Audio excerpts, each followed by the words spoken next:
Babel Latino, programa de comunicación audiovisual internacional. Tejemos puentes interculturales entre Latinoamérica y Europa. Con Guara Janet Sosa.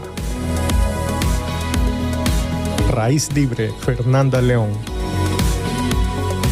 Edición Ricardo Paz.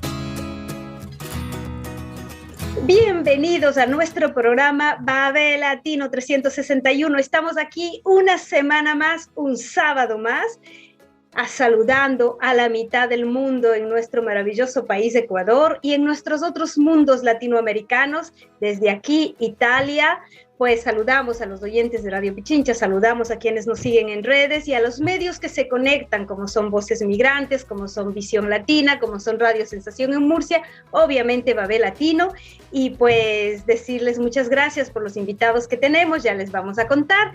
Le doy la palabra a Raíz Libre para que también nos dé el inicio de este nuevo programa nuestro de Babel. Pues sí, bienvenidos a todos los seguidores que se conectan en esta plataforma que cada semana sigue alimentando, creciendo en contenidos, creciendo en reportajes, entrevistas que hacemos y sobre todo en esta red que tenemos de comunicación e información libre ya a nivel global, la verdad, estamos cada vez alcanzando más puntos.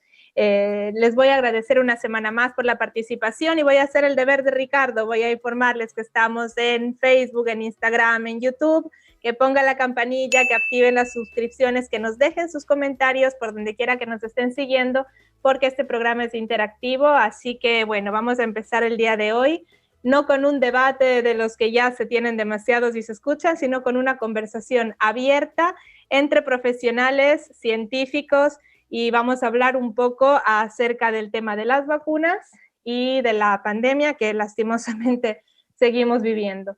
Vamos a intentar ser objetivos, cada uno en su posición, porque tenemos posiciones contrastantes.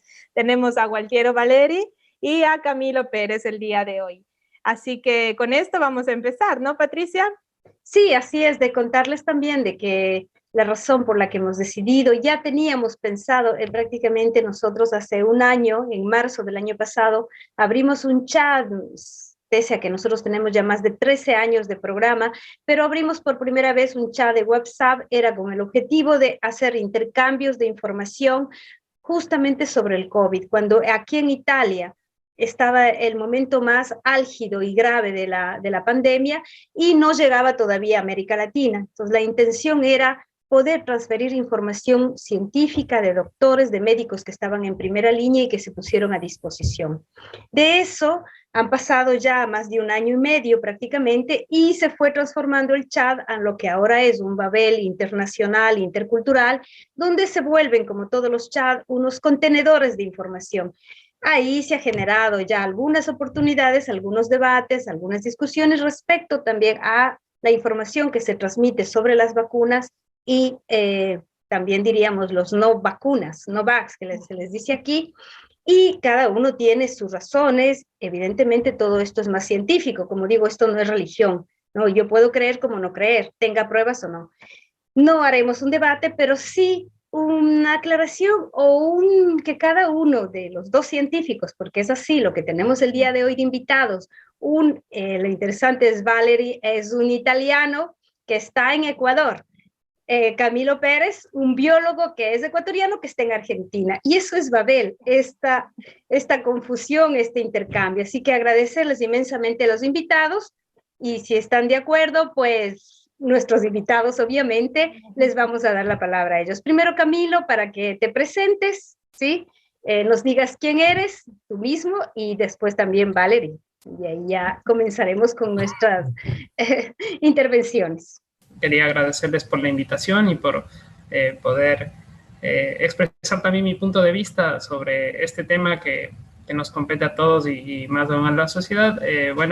Soy ecuatoriano, como ya me presentaron, soy biólogo de la Universidad Central, tengo una especialidad en genética médica que le hice en la Universidad de Valencia y ahora estoy terminando mi doctorado en la Universidad de Buenos Aires.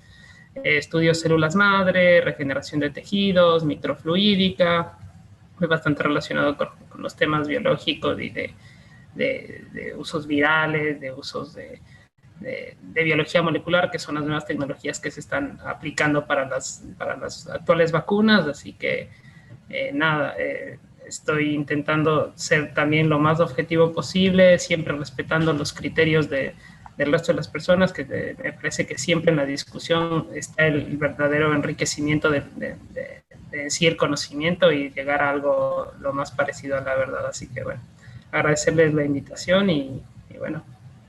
Aquí estamos. Bien, también vamos a presentar entonces a Gualtiero. ¿Se puedes presentar, Gualtiero? Gracias, sí, soy Gualtiero Valeri, yo nací en el norte de Italia. Y realmente, a pesar que tengo una cara totalmente longobarda del norte de Europa, soy muy multiétnico. En cuanto mi ancestro estaba del Brasil, de la Grecia, de Venecia, por cierto. Mi familia es afroecuatoriana. Después de vivido 20 años en Suiza, en los últimos años estamos radicados de forma definitiva en Quito. Mi trayectoria científica comenzó de la química, de la ingeniería, después prácticamente me fui a través un poquito todos los sectores científicos, porque siempre trabajé en el sector profesional, en el sector industrial, también en el sector científico bastante. También ahora sigo a seguir como decano de una universidad en Italia. Realmente mi concepto de ciencia se mutó un poquito por veces.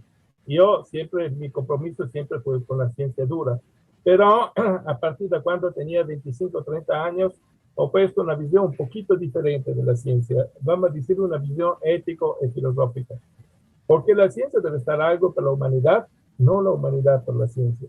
Y ahora está pasando al revés. La ciencia se mutó en una nueva religión, donde pero el hombre se queda al lado. Y nosotros tenemos mucha ciencia a nivel mundial, y ahora realmente tenemos un modelo muy colonial, neocolonial de la ciencia.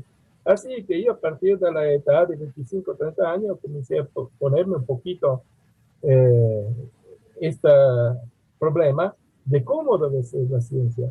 He tenido la oportunidad de tener amigos muy distinguidos, que por ejemplo el filósofo Mario Quaranta, que trabajaba con Ludovico Heimonat, con muchos otros.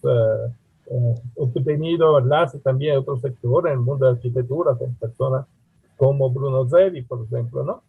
También el presidente de Justicia y Libertad en Italia. He tenido, por un tiempo, seguía a nivel político el problema de reforma constitucional en Italia en los años 90, así que he tenido una experiencia un poquito diferenciada.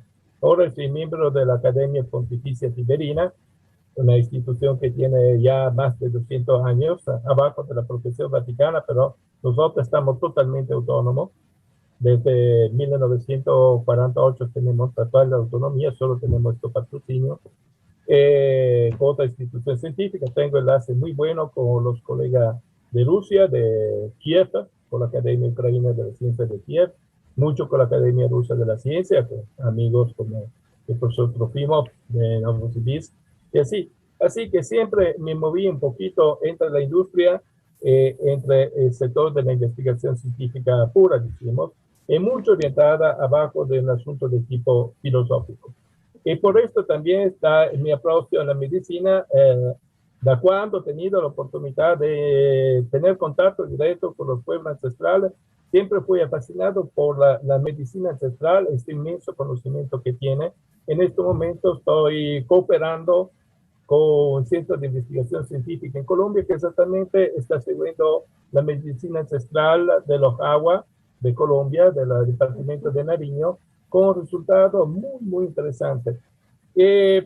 Gracias a la pandemia, en los últimos meses he decidido de ponerme a enfrentar de compilar una botánica farmacéutica agronómica ancestral de la región andina. Así intentando un poquito de recuperar todo el conocimiento ancestral en materia de botánica farmacéutica como de botánica agraria. Pues justamente la invitación, volvemos a repetirles, es intentar dar un criterio, ¿no? Obviamente cada uno viene de diferentes sectores, pero siempre sectores conectados con lo que es la parte científica.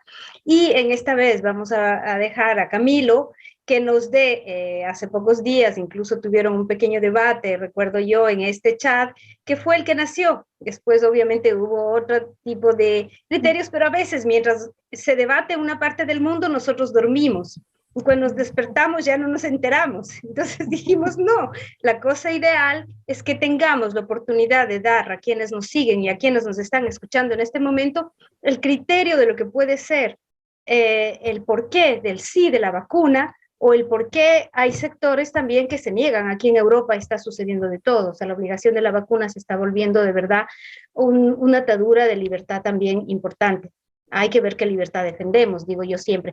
Camilo, ¿quién es tú? Doctor Camilo Pérez, un gusto tenerte aquí. Bueno. Si nos puedes iluminar, para después dejarle también a Gualtiero que nos ilumine desde el otro punto de vista. Bueno, desde mi parte de visión científica, y bueno, para aclarar, todavía no soy doctor, seguramente en los próximos meses voy a conseguir el grado, que para eso estoy estudiando. Y bueno, mi visión es más centrándome en la parte de responsabilidad y desde mi punto de vista y al hacer ciencia en base a la evidencia. Me parece que la gente que es negacionista de las vacunas no está observando detrás de la evidencia que hay ya de las vacunas, porque se han aplicado muchísimas dosis a lo largo del mundo. Y si uno puede entender cómo se fabrican las vacunas en las fases, de estas fases tanto que se hablaron, la fase 1, la fase 2, la fase 3, lo primero que se centra los fabricantes de la vacuna es probar su seguridad.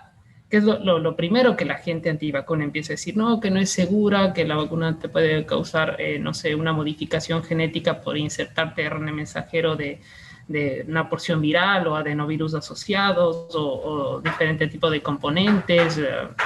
Se han hablado hasta de chips, o sea, cosas que para mí no tienen mucho sentido. Y después en las fases, después de probar la seguridad, recién se empieza a probar la eficacia, que es lo que nosotros estamos hablando de poder controlar esta pandemia que ha puesto patas arriba al mundo, por así decirlo. Entonces, desde el punto de vista, yo me centro mucho en los datos, y lo que se está viendo y lo que se está viendo acá en Sudamérica, y lo que se vio también en Europa y en regiones de Europa, en los Estados Unidos y en Asia, es que las vacunas empezaron a reducir muchísimo la circulación viral y la inmunología de la población empezó a causar resistencia, se redujeron las muertes, se redujeron los casos, las personas en unidades de cuidados intensivos se redujo. O sea, no solo es que estamos mostrando, o como hay gente negacionista que empieza a decir, bueno, ok, nos están ocultando datos, y de repente no, porque si uno habla con un intensivista de un médico, que tengo varios, trabajo de hecho en un hospital, tengo varios amigos que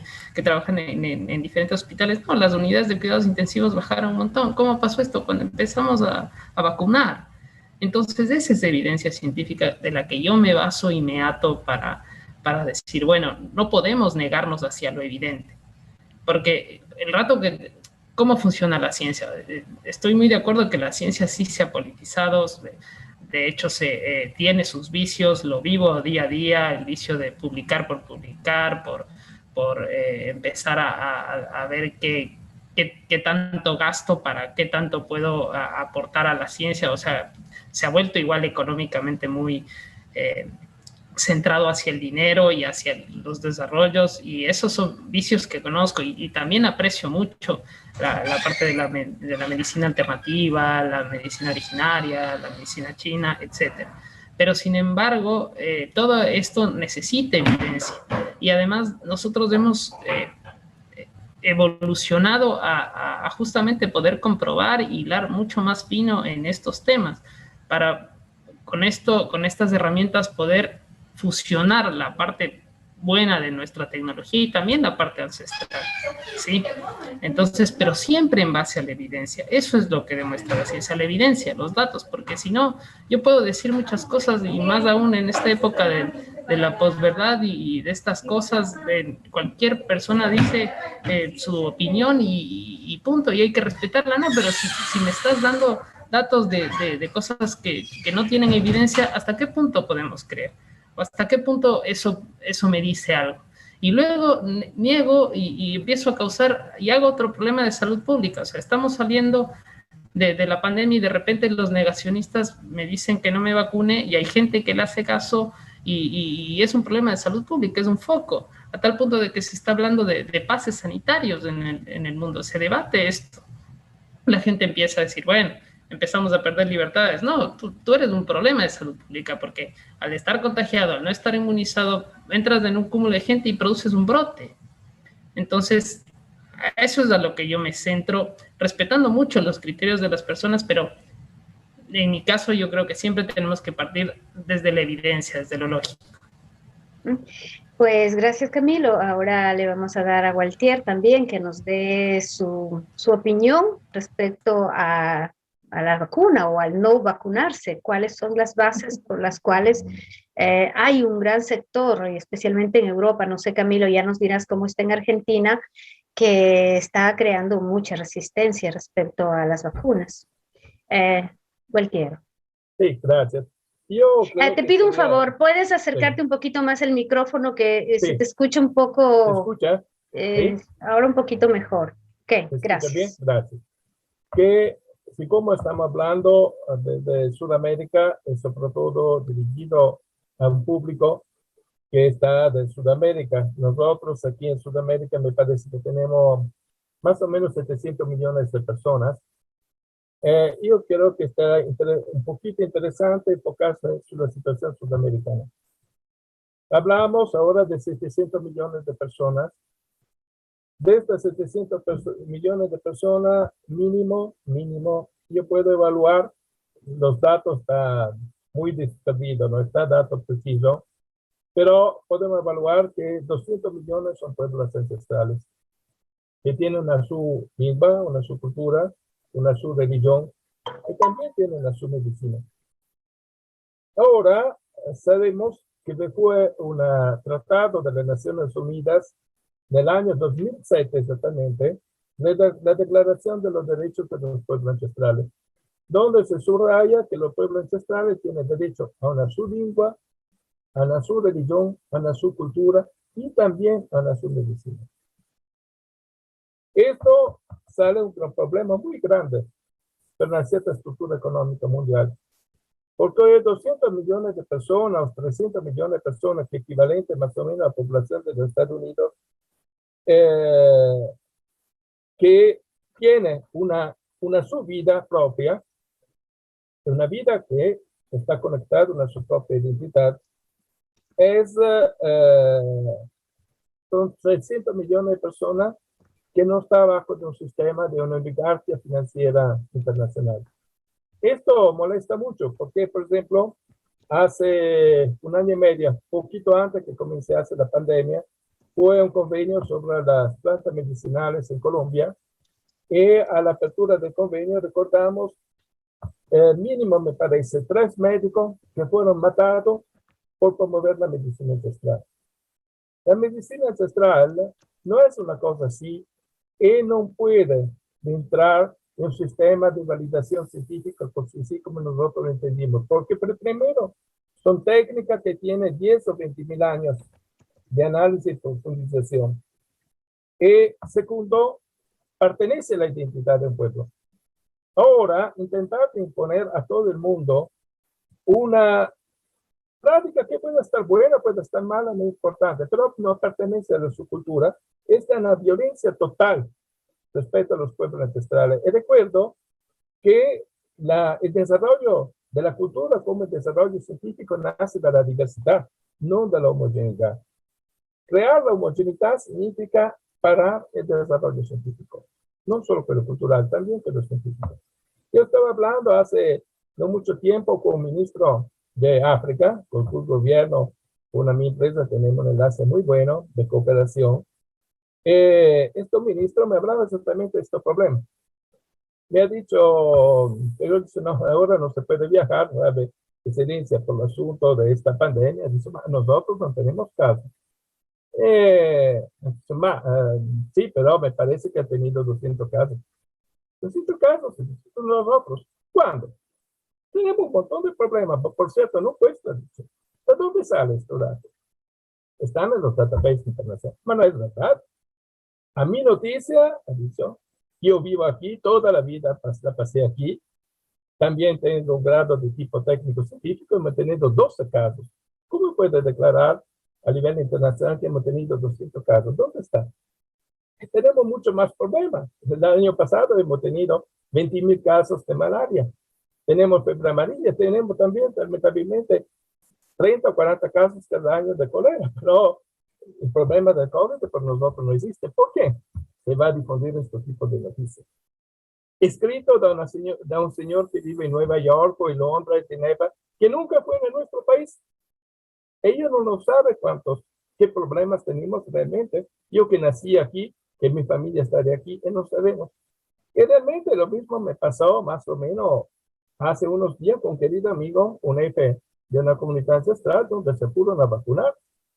Insistieron también de forma no muy correcta a nivel ético, porque le he dicho que si no tenía la vacuna, los hijos no podían irse a la escuela, no podía tener más en la contribución del Estado, y así que esto es toda mentira, no es verdad. En los vacunar, ahora el 100% de la comunidad tiene problemas. Evidentemente su organismo no está apto. Existe diferencia ética, étnica entre un pueblo y el otro. Este pueblo, por ejemplo, que no fue golpeado por nada de esta epidemia. Muchos países del mundo tampoco saben que existe. Otros pueblos fueron golpeados muchísimo. También miramos un otro detalle que no se habla. Que, por ejemplo, en Europa tenemos una fuertísima inmunodepresión. Los europeos están muchísimo inmunodeprimidos, mucho más de nuestra población que tenemos aquí. Aquí la mayoría de la población está fuerte, a pesar que algunas poblaciones, por ejemplo, tienen problemas de desnutrición. Pero en Europa, estaba leyendo hace 15 años, tengo aquí un libro de botánica farmacéutica muy interesante sobre los principios activos y sustancias activas de plantas medicinales. Exactamente este libro que diciendo prácticamente casi todo de material de procedencia alemana, estaba subrayando, hablamos del año 2005 más o menos, que en Europa tenemos una mortalidad del 30% por mala nutrición. ¿Qué no significa que no está comida? Significa que se come mal y así que sale el problema de tipo cardíaco, por ejemplo, del corazón, sale el problema de cáncer. Porque realmente tenemos una contaminación, por ejemplo, de residuos de fungicidas muy alta. Esto deprime el sistema inmune. La vida bastante natural que se tiene en la mayoría de las capitales europeas es una vida que el estrés produce una disminución de la defensa inmune.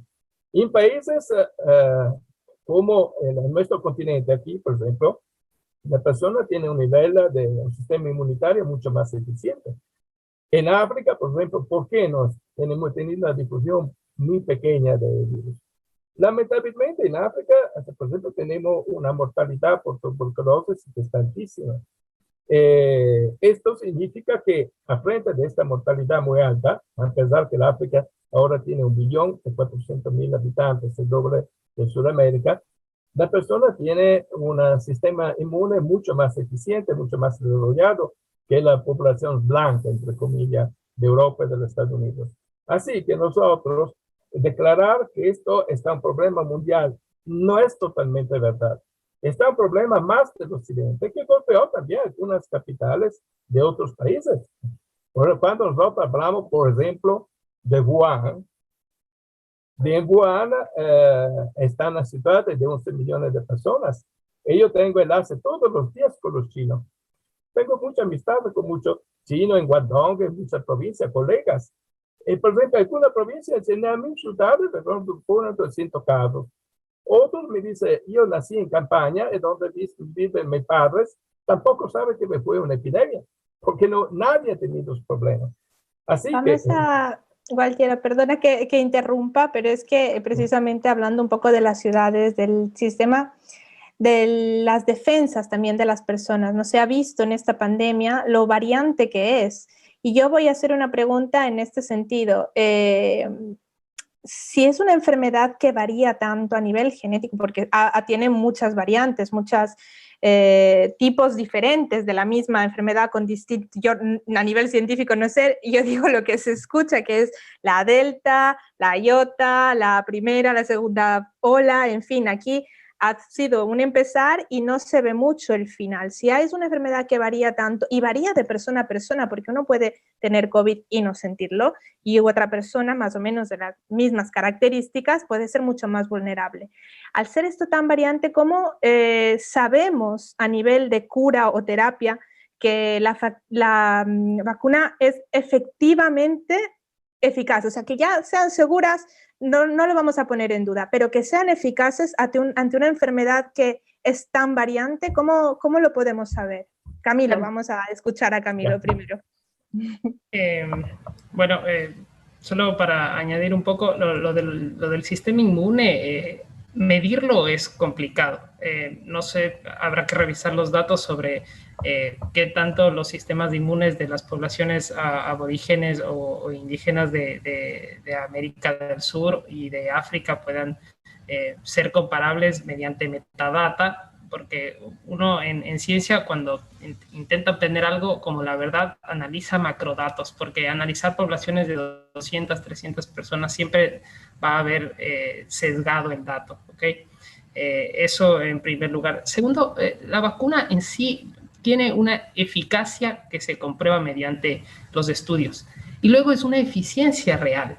Es diferente entender eso, porque la eficiencia ya es lo que pasa en el día a día, en esta transmisión macro que ha pasado con este virus. Recuerden que este tipo de virus corona lo que hace es agarrar una porción de la ARN de cada uno de los huéspedes e ir saltando. Por eso es que existen tantas variantes.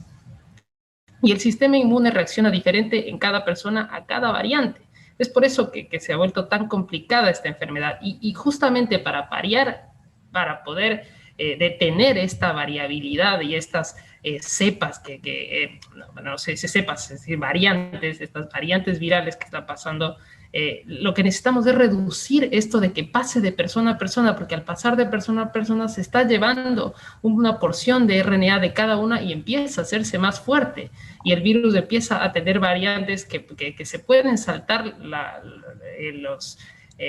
inmunidad que estamos produciendo con las vacunas, y es muy probable que nos toque vacunarnos año a año por nuevas variantes, así como pasa con el virus de la gripe. Entonces, para mí es importante hacer conciencia a las personas de que reducir la cantidad de gente que se enferma, eso es lo que producen las vacunas. No porque me vacuno voy a estar libre de la enfermedad, es muy posible que me contagie, pero obviamente mis síntomas van a ser más bajos. También es posible que me muera, sí, pero es 1 en 10, o sea, lo que estamos intentando es bajar la cantidad de muertos, y es innegable por los datos, y esto va a pasar años, unos 5 o 6 años, cuando veamos mortalidades anuales que ya se están viendo a partir del 2019 y luego correlacionando con 2021, que la cantidad de muertos aumentó exponencialmente en todos los países que sufrieron olas críticas, y eso en Sudamérica se demostró en todo lado, Ecuador, Perú, Argentina, todos los que tienen ya datos correlacionados de los años pre-pandemia hacia los años post-pandemia es altísimo. Entonces es innegable que hubo una pandemia, que la enfermedad es complicada y que sí, gran parte de la población está afectada. Obviamente poblaciones indígenas que viven aisladas y más al aire libre, con menos circulación, tuvieron menos problemas de esto, pero la mayoría de la población que vive aglomerada en las grandes ciudades fuimos las grandes víctimas de todo esto. Aquí deberíamos abrir un debate además del tipo de estilo de vida que estamos llevando como sistema económico, ¿no? Independientemente de la pandemia o no, hay una evidente carencia de cura del propio cuerpo y de sanación interior también. Entonces, en una ciudad donde una persona vive estresada, se tiene que subir al metro 1 hora y media para llegar a un lugar apenas desayunado, o sea, no sabe lo que es una fruta, una verdura fresca de un huerto de la tierra, evidentemente va a tener más problemas de salud, quitando la pandemia, ya solo dejando los problemas de salud que existían antes, que una persona que vive en otras condiciones más naturales, por así decirlo, más pegadas a lo que es la vida sana, por llamarla de alguna manera. Yo quería añadir una cosa más en esto. O sea, más allá de esto, recuerden que la parte sanitaria es lo que ha alargado nuestra expectativa de vida con los años. Ha sido la parte sanitaria. También recordemos que la gente que está aislada también tiene limitantes. Tiene muchas limitantes con respecto a lo aislado que está. Y si bien su sistema inmune está preparado para eso, también viven un poco desprotegidos. Un dato muy interesante que sí está analizado mediante metadata, que lo sé, es que la tierra produce muchísimos menos nutrientes ahora, entonces cada fruto tiene menos nutrientes. O sea, tampoco podemos garantizar por aquí, tal vez de Sudamérica, que la tierra fue con el sistema agrícola lleva menos años, pero por ahí en Europa, así vivas aislado, la tierra deja de producir, y eso se comprueba, por ejemplo, mediante la espinaca, que tiene muchísimo menos hierro que hace 50, 60 años. Entonces tampoco es que me voy, me aíslo, me hago mi huerta y como todo orgánico y voy a ser saludable, porque no es así. O sea, hay que tener un análisis más profundo de estos temas.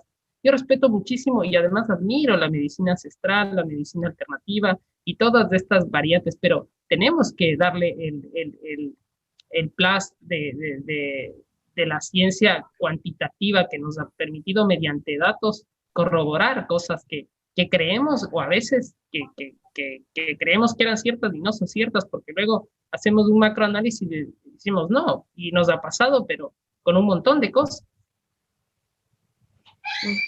Pues bien, en el mano a mano dejamos también que Walter, que nos estaba dando una explicación. Disculpa, Walter, que a veces te cortamos porque estamos aquí con dos invitados y tenemos, cada uno tiene su espacio. Como saben, estamos en Babel Latino, pues haremos una pequeña pausa musical y volveremos con Walter en este caso para, en mi caso voy a hacerles una pregunta a los dos.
bien, seguimos aquí después de este espacio musical. La radio no puede existir por más audiovisual que sean si no tenemos música. Nos aburrimos a nuestros oyentes y eso no se trata.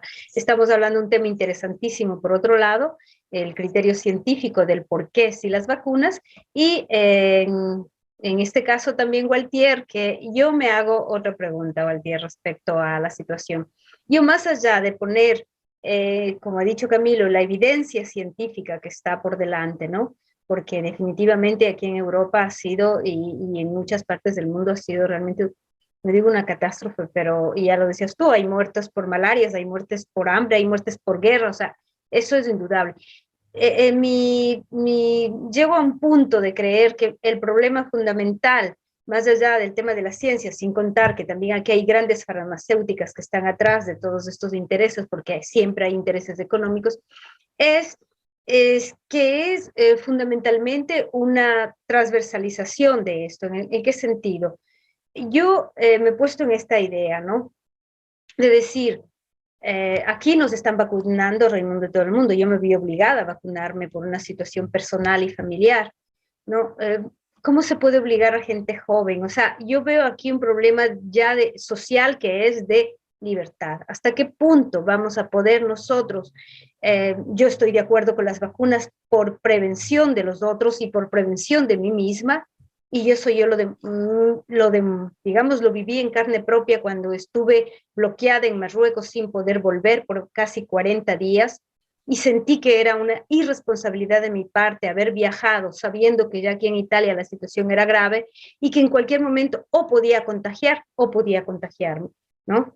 Entonces yo te pregunto, Gualtier, ¿tu criterio va fundamentalmente basado más que en la parte científica, que allá también habrá que mucho, y como decía Camilo, en 5 o 6 años veremos a dónde mismo llegamos, o es fundamentalmente sobre el hecho del principio de el respeto a la autodeterminación de esos pueblos que están aislados, de esas formas de vida diferentes, que no son necesariamente las que tenemos aquí en Europa? Ya, gracias. Tú enfocaste exactamente puntos muy importantes. Un pequeño detalle sobre el asunto de la pandemia, porque yo creo que realmente la mayoría de las personas que está escuchando no ha tenido la oportunidad de estudiar la historia de la medicina, pero yo por suerte tengo la capacidad de leer el griego, el latino, así que puedo acceder a documentos también bastante antiguos. Nosotros tenemos un conocimiento de los diferentes tipos de epidemias que tiene 2.500 años. Nosotros tenemos un database científico de la epidemia de 2.500 años. Porque el primero a describir la epidemia fue Hipócrates de Costa, hace exactamente 2.500 años, y desde este tiempo tenemos una descripción científica bastante buena de todas las epidemias. Bien, ninguna epidemia en la historia de la humanidad, ninguna, ha tenido un plazo de duración más de 18 meses o 24 meses. Ninguna epidemia. Cuando nosotros encontramos en libros, por ejemplo, que una epidemia duró 5 años, no está totalmente correcto, porque comenzaba, por ejemplo, en Rusia Occidental, en Bielorrusia actual, se desplazaba en Hungría, de la Hungría se movía a la Istria, de la Istria al norte de Italia, la Francia, sí. Pero a nivel regional, nunca una epidemia ha tenido un plazo de duración de más de 2 años. Esto en nuestro colega de Buenos Aires, por cierto, lo sabe. ¿Por qué? Porque prácticamente cuando tenemos una epidemia liviana, ¿ok?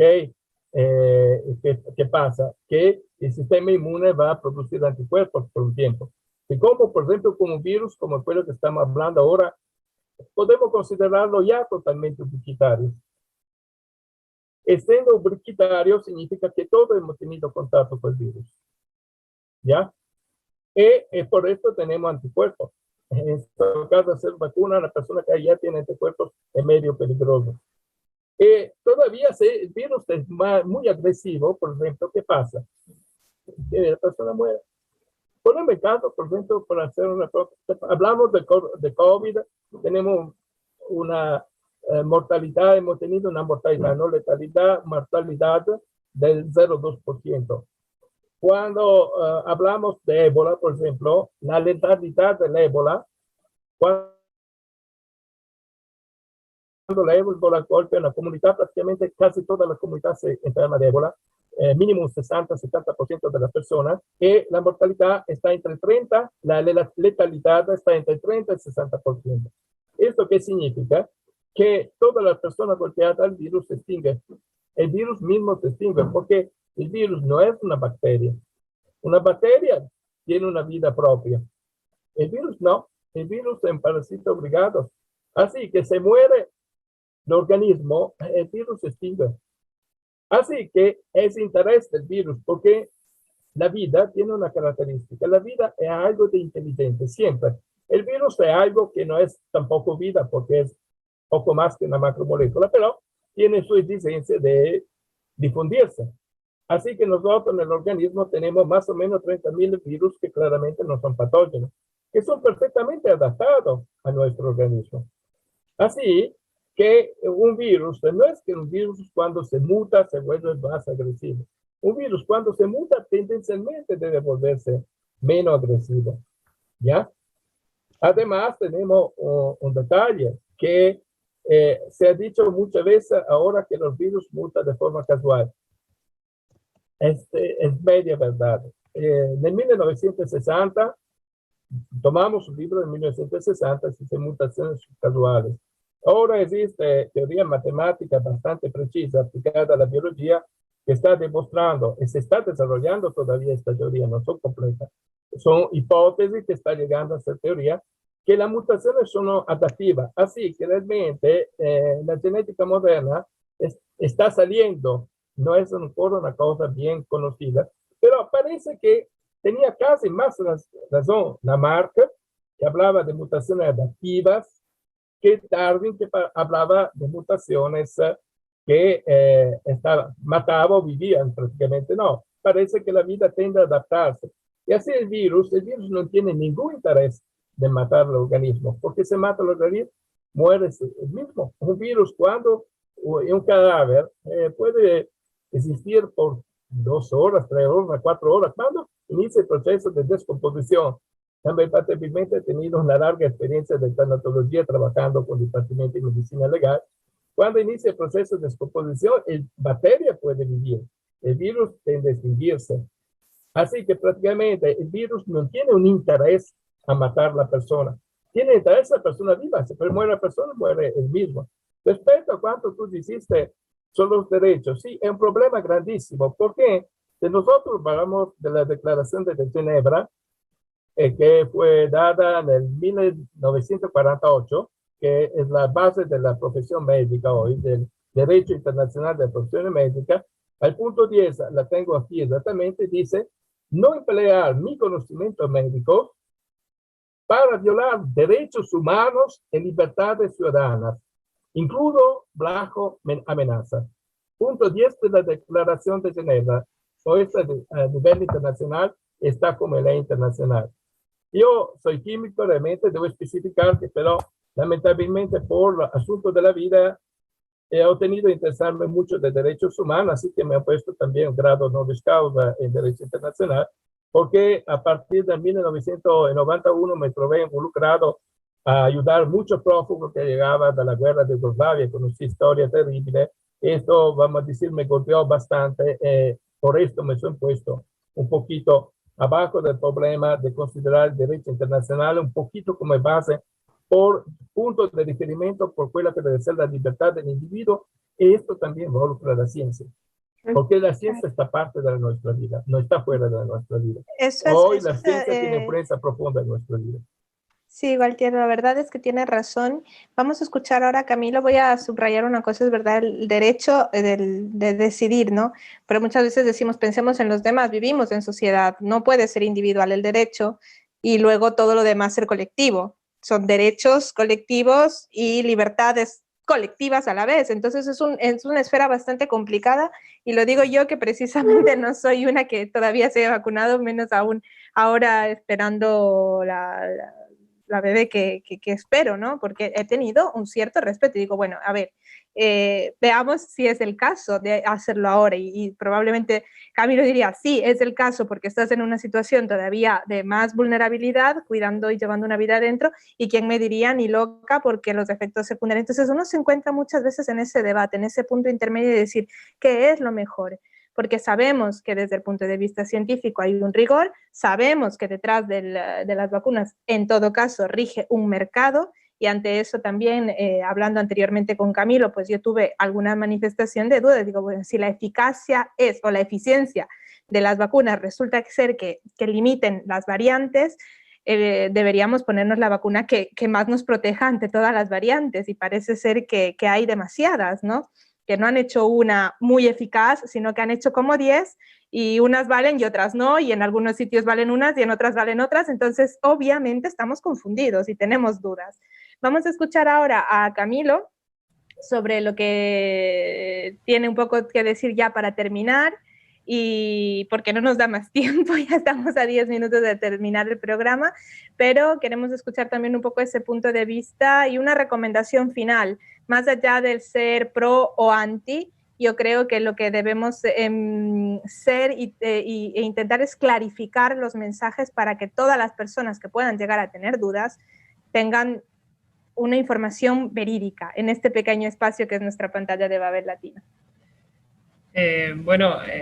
Sí, muy acertados los comentarios, tanto del colega como los tuyos, Andrea, y bueno, hay que hacer un análisis un poco más profundo sobre lo que se hablaba de las epidemias a lo largo. Este tipo de mundo en el que vivimos, la era actual es completamente distinta a tal vez las anteriores, porque vivimos un sistema de globalidad que hace que todos estemos comunicados y pueda yo estar de la China en menos de 24 horas, o sea, esos son análisis que tenemos que ver y cómo se comportan también.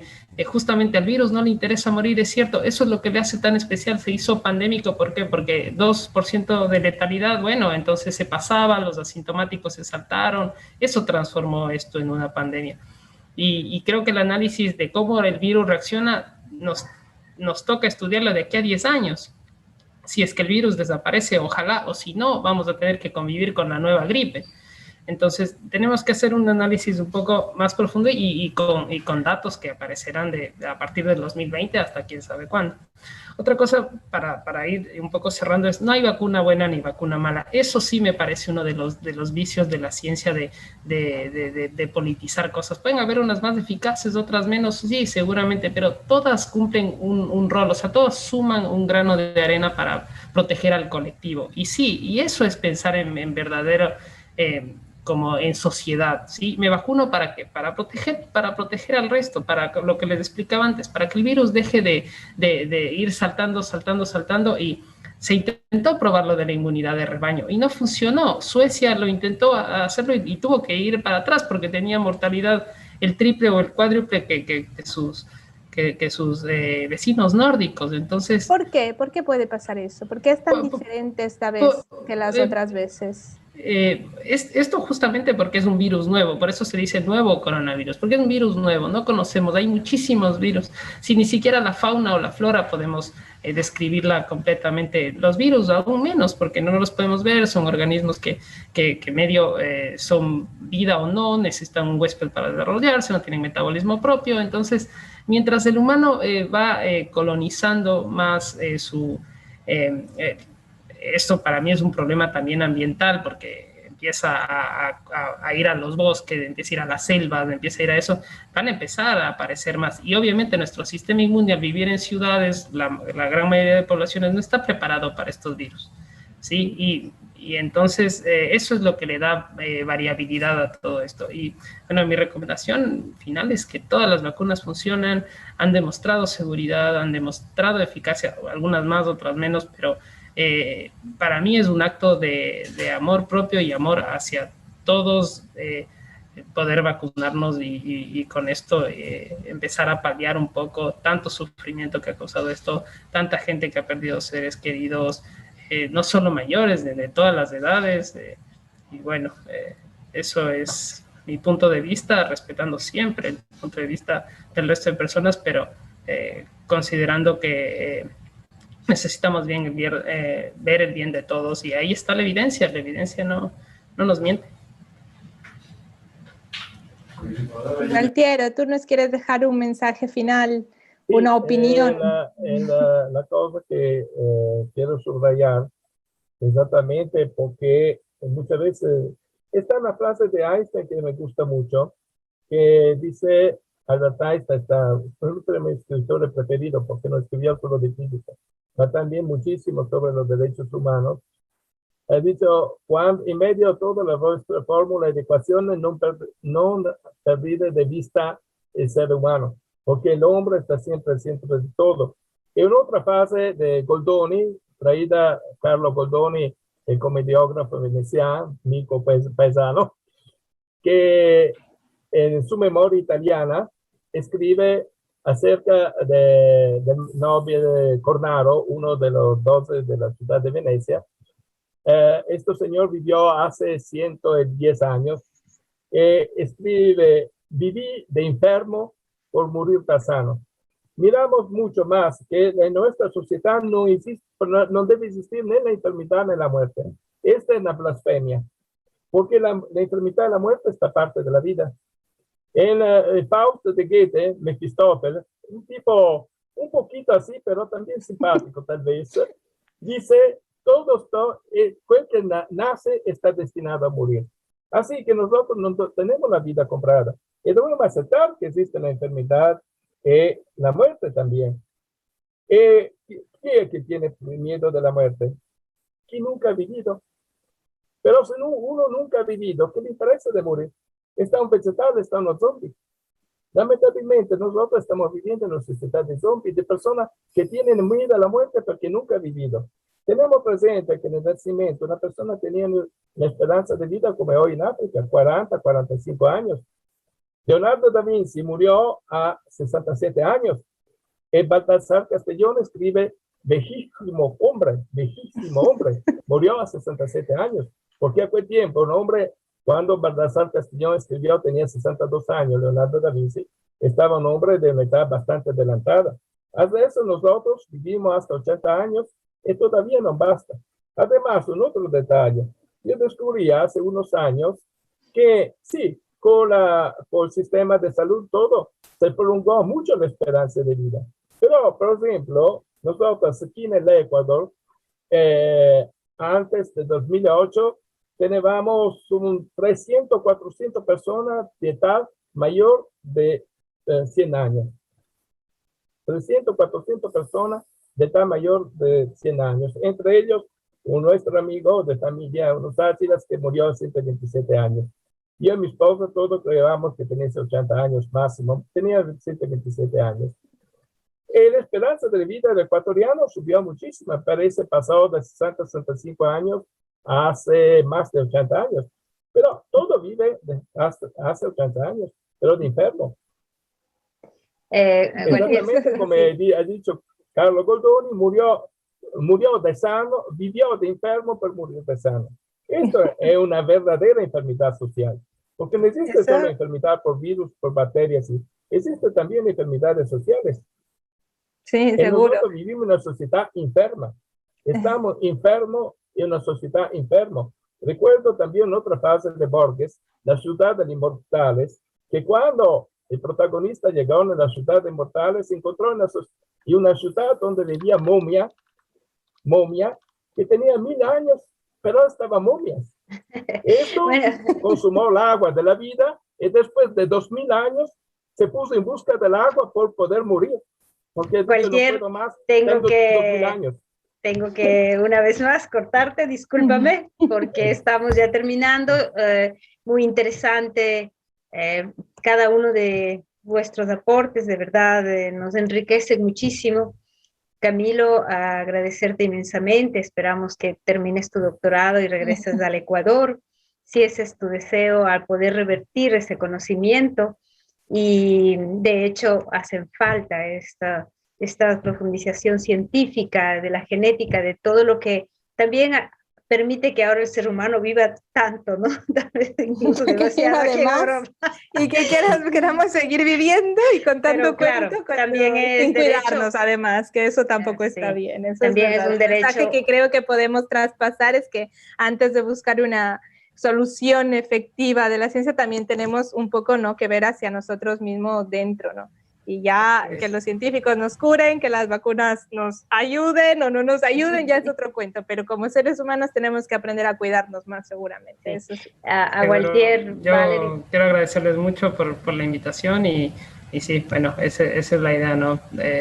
Avanzar y tratar de cada día aportar para que este sea un mundo mejor. Gracias.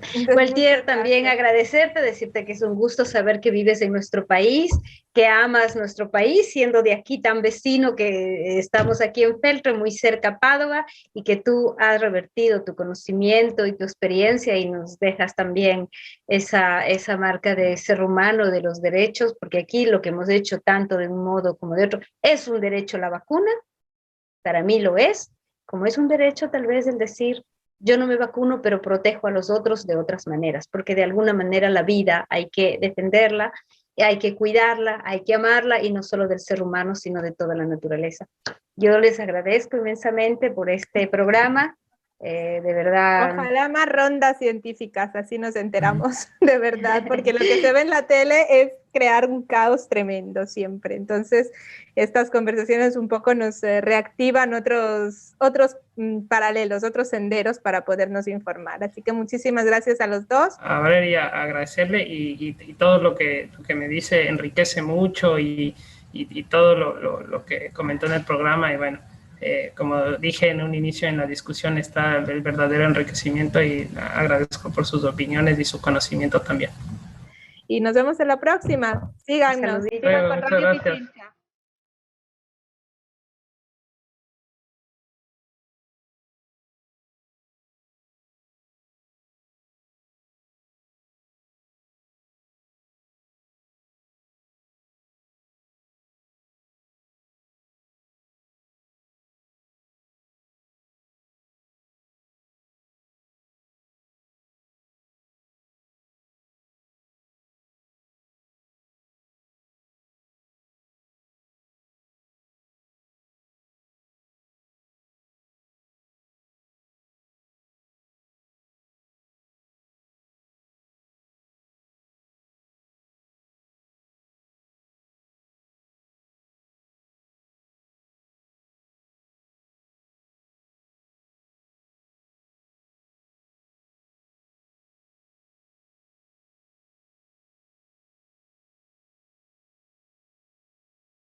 Babel Latino.